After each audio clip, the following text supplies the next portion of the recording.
नमस्कार दोस्तों, क्या राम सेतु का अस्तित्व वास्तव में है?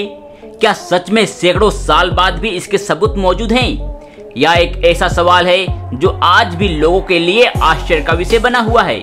आज भी कई रिसर्चर्स समुद्र में राम सेतु की निशानियां ढूंढ रहे हैं। तो क्यों ना हम भी आज राम सेतु के वास्तविकता की खोज पर चले। तो चलिए तैयार हो जाइए एक बहुत ही रोमांचक सफर के लिए। दोस्तों, राम सेतु एक ऐसा पुल है जिस पर से गुजरकर भगवान राम ने लंका पर विजय हासिल की थी, जिसके अस्तित्व को लेकर हमेशा लोगों में विवाद रहा है। लेकिन अब कई वैज्ञानिकों ने इस बात के सबूत दिए हैं कि रामेश्वरम के पास के समुद्र में राम सेतु के कई निशान पाए गए हैं। रिसर्चर्स ने दावा किया है कि रामेश्वरम से लेकर श्रीलंका के आसपास कई ऐसे पत्थर मौजूद हैं जो कि 7000 साल से भी ज्यादा पुराने हैं, और इससे राम सेतु के अस्तित्व की बात और पुख्ता हो जाती है। रामायण के हिसाब से राम सेतु का निर्माण रामेश्वरम के पास ही किया गया था, और यहीं पर भगवान राम की वानर सेना ने अपना डेरा बनाया था। रामायण के अनुसार समय भी बिल्कुल सही है। यहीं पर एक मंदिर है दोस्तों, जो कि काफी ऊंचाई पर है।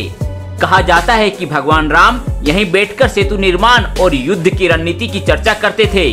राम सेतु के निर्माण के लिए सबूतों की तलाश रामेश्वरम से होते हुए धनुषकोडी तक जाती है, लेकिन इसके पहले आपको मिलेगा राम तीर्थम, और यहीं आपको राम सेतु से जुड़ा पहला और पक्का सबूत मिल जाएगा। दोस्तों, यहाँ आपको कई छोटे बड़े पत्थर एक जगह जमा मिलेंगे, और इन पत्थरों की खास बात यह है कि ये पत्थर आराम से पानी पर तैरते हैं। जी हाँ, ये पत्थर के टुकड़े काफी भारी होते हुए भी पानी पर तैर जाते हैं, और शायद ये वही पत्थर हैं जिनकी मदद से राम सेतु का निर्माण संभव हो पाया था। इसके आगे की जांच के लिए आपको धनुषकोडी जाना होगा। यही वो जगह है जहां से राम सेतु का निर्माण प्रारंभ किया गया था। अगर आप सैटेलाइट से लिए गए पिक्चर्स को देखेंगे तो आपको धनुषकोडी से लेकर श्रीलंका के मन्नार तक का एक सीधा रेखा नजर आएगा। दावा किया जा रहा है कि यह रेखा असल में राम सेतु ही है, जिसे एडम्स ब्रिज भी कहा जाता है। वहीं गूगल मैप में भी धनुषकोडी से मन्नार के बीच कई छोटे छोटे 8 द्वीप नजर आते हैं, और इन्हें राम सेतु के अवशेष माना जाता है। अगर आप मैप को ध्यान से देखेंगे तो आप पाएंगे कि धनुषकोडी का एक सिरा समुद्र से काफी अंदर तक है। ये धनुषकोडी का आखिरी छोर है, और इसे राम सेतु पॉइंट कहा जाता है। इस जगह के बारे में कहा जाता है कि ये वही जगह है जहां जब राम भगवान माता सीता के साथ लंका विजय करके लौट रहे थे, तब अपने धनुष के एक तीर से राम सेतु को तोड़ दिया था, ताकि आने वाले समय में कोई भी इसका गलत उपयोग ना कर पाए।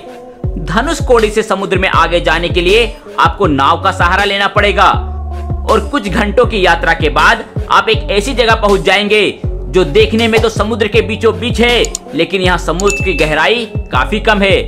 जी हाँ दोस्तों, ये वही इलाका है जहाँ से राम सेतु के सबूत मिलने शुरू हो जाते हैं। समुद्र के बीचों बीच होते हुए भी इस जगह पर पानी काफी कम है, और आप इसमें डूब नहीं सकते। और यहाँ से श्रीलंका भी काफी पास है।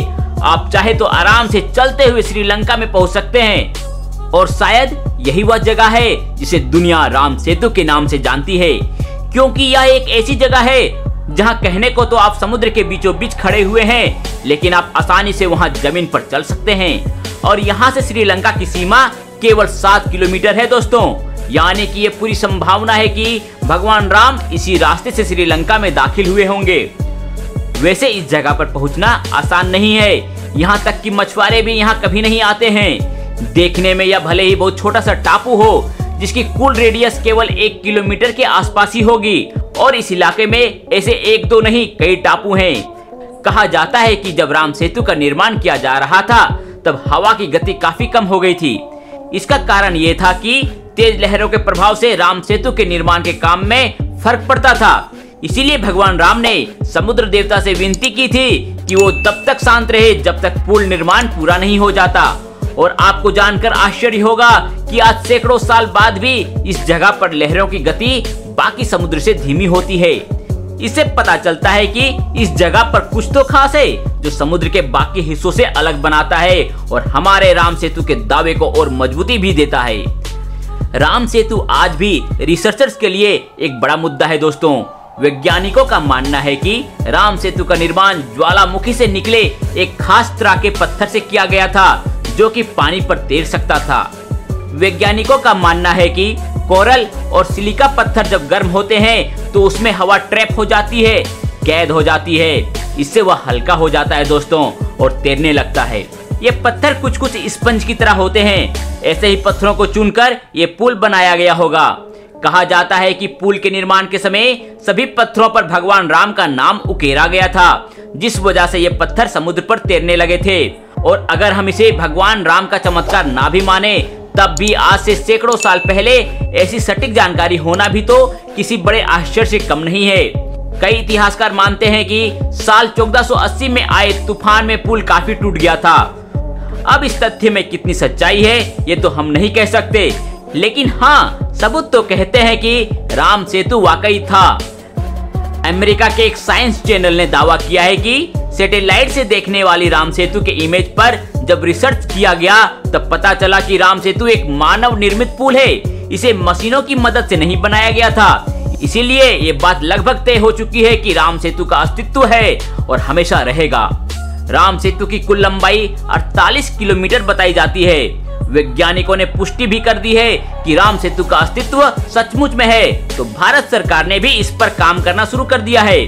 राम सेतु की खोज के लिए कई बड़े प्रोजेक्ट चलाए जा रहे हैं, जिसमें इसकी सत्यता प्रमाणित हो चुकी है और साथ ही प्रूफ हो गया है कि राम सेतु सच में मौजूद था।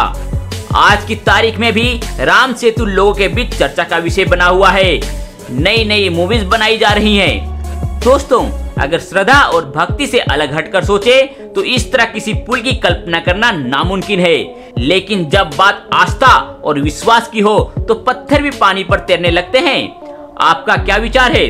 राम सेतु को और खोजने की जरूरत है या राम सेतु की सच्चाई को पूरी तरह से उजागर कर दिया जाए? कमेंट बॉक्स में अपनी राय जरूर बताएं। मिलते हैं ऐसे ही रोचक वीडियो में, तब तक के लिए दिल से धन्यवाद।